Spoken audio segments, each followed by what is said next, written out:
If you're using store-bought laundry detergent, you're probably exposing your body to a lot of harmful chemicals through either inhalation or getting through your skin into your body. So I highly recommend making your own. That's what I do.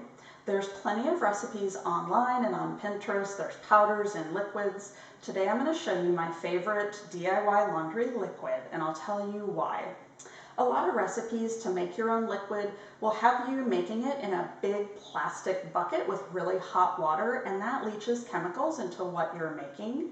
Or they'll often have you grating bars of soap, which is not real easy and it's frustrating. So I like this one, it's easy.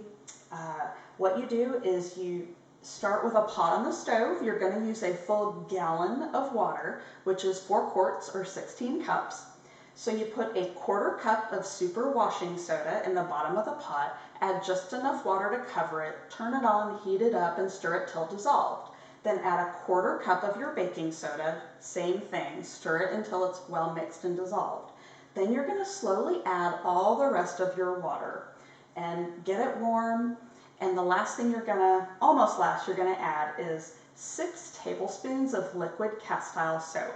I like Dr. Bronner's, mine happens to be peppermint scented, but it doesn't matter.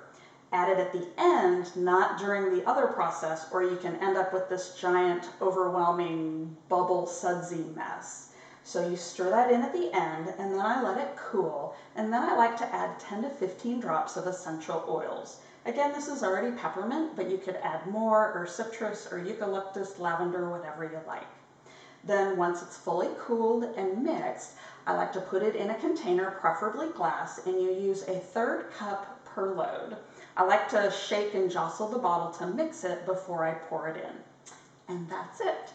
It's very easy, it's very safe, and it's extremely affordable.